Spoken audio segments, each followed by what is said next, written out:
நம்முடைய பிதாவாகிய தேவனாலும் கர்த்தராகிய இயேசு கிறிஸ்துனாலும் உங்களுக்கு கிருபையும் சமாதானமும் உண்டாவதாக. இன்றைக்கு நம்ம என்ன தியானிக்க போறோம்னா, சுவிசேஷம் நற்செய்தி. இரண்டு ஒன்று தான்.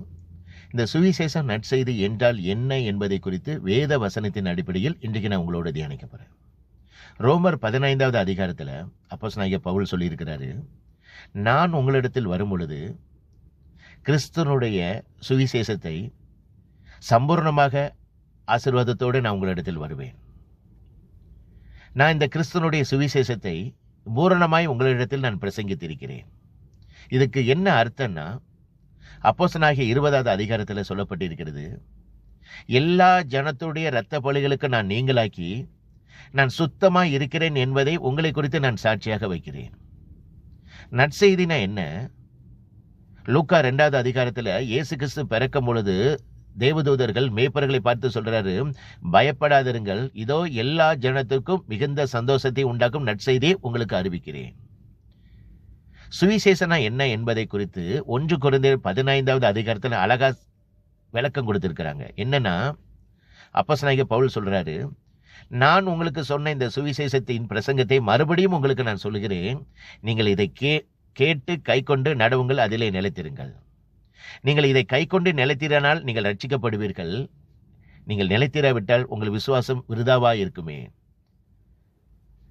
இயேசு கிறிஸ்து உங்களுடைய பாவத்துக்கும் என்னுடைய பாவத்துக்கும் அவர் மரித்து வேத வாக்கியங்களின்படி அவர் அடக்கம் பண்ணப்பட்டு வேத வாக்கியங்களின்படி அவர் 3ஆம் நாள் உயிரோட இயேசு கிறிஸ்து எழுந்தார். இதுதான் உண்மையான சுவிசேஷம், இதுதான் உண்மையான நற்செய்தி.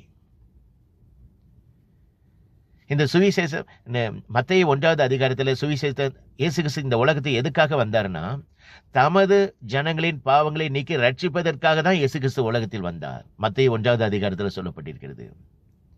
பாவிகளை ரட்சிப்பதற்காக தான் கிறிஸ்து இயேசு உலகத்தில் வந்தார். இழந்து போனதை தேடவும் ரட்சிப்பதற்காக தான் மனுஷகுமாரன் வந்தார். அதனால தான் அப்போஸ்தலனாகிய 16வது அதிகாரத்தில் சொல்றாங்க, ஆண்டவரே நாங்கள் ரட்சிக்கப்படுவதற்கு என்ன செய்யணும்? அப்போ அவங்க சொல்றாங்க, அங்க அப்போஸ்தலர்கள் சொல்றாங்க, உன் தேவனாகிய கர்த்தரை விசுவாசி, அப்பொழுது நீயும் உன் வீட்டாரும் ரட்சிக்கப்படுவீர்கள்.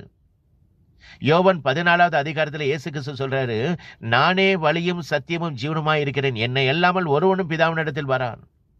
ரோமர் 1வது அதிகாரத்தில் அப்போஸ்தலனாகிய பவுல் சொல்லியிருக்கிறாரு, இந்த சுவிசேஷத்தை குறித்து நான் வெட்கப்படேன்.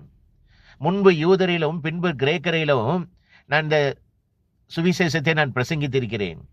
இந்த சுவிசேஷமானது விசுவாசிக்கிறவன் எவனோ அவனுக்கு ரட்சிக்கப்படத்தக்க அது தேவ பலனாக இருக்கிறது.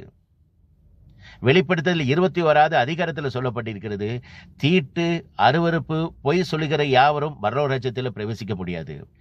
ஆட்டுக்குட்டியானவருடைய ஜீவ புஸ்தகத்தில் யார் பெயர் எழுதப்பட்டிருக்கிறதோ அவர்கள் தான் இந்த பரலோக ராஜ்யத்தில் பிரவேசிப்பாங்க. அதனால தான் இயேசு கிறிஸ்து சொல்லியிருக்கிறாரு, அநியாயம் செய்கிறவன் இன்னும் அநியாயம் செய்யட்டும், அசுத்தமாக இருக்கிறவன் இன்னும் அசுத்தமாக இருக்கட்டும், நீதியுள்ளவன் இனி நீதி செய்யட்டும், பரிசுத்தம் உள்ளவன் இன்னும் பரிசுத்தமாகட்டும், இதோ நான் சீக்கிரமாய் வருகிறேன், அவனவனுடைய கிரிகளின்படி அவனவனுக்கு நான் அளிக்கும் பலம் என்னோடு கூட வருகிறது. சுவிசேஷனா என்னன்னா, இயேசு கிறிஸ்து உங்களுடைய பாவத்துக்காக என்னுடைய பாவத்துக்காக மரித்து அடக்கம் பண்ணப்பட்டு 3ஆம் நாள் உயிரோடு இருந்தார். இன்றைக்கும் அவர் உயிரோடு இருக்கிறார். இந்த சுவிசேஷத்தை நம்ம உலகம் முழுவதும் அறிவிக்கணும். இந்த நற்செய்தியை நம்ம உலகம் முழுவதும் அறிவிக்கணும். நீங்களும் நானும் உங்களையும் என்னையும் கிறிஸ்தவனாக தேர்ந்தெடுத்ததுக்கு காரணம், எல்லா புறஜாதிகள் சுவிசேஷ அறியாத ஜனங்கள், கர்த்தரை பற்றி அறியாத ஜனங்களுக்கு இந்த நற்செய்தியை நம்ம அறிவிக்கணும். அதுக்காக தான் உங்களையும் என்னையும் இந்த கிறிஸ்தவனாக தேர்ந்தெடுத்தார். நம்ம மட்டும் பரலோகத்துக்கு வந்தா போதாது, புறஜாதிகள் நம்ம கர்த்தரை பற்றி அறியாத ஜனங்கள் எல்லாரையும் பரலோகத்துக்கு கூட்டிக் கொண்டு வரணும். இன்னைக்கு நம்ம சுவிசேஷம் அறிவிக்கிறோமா? சுவிசேஷம் அறிவிப்பது ஒவ்வொருவருடைய தலையாய கடமை. இந்த சுவிசேஷ நற்செய்தியை அறிவிப்பது ஒவ்வொருவருடைய தலையாய கடமை. சுவிசேஷம் அறிவிக்கவிட்டால் நமக்கு ஐயோ. அதை நீங்க தான் சிந்தித்துக் கொள்ளணும்.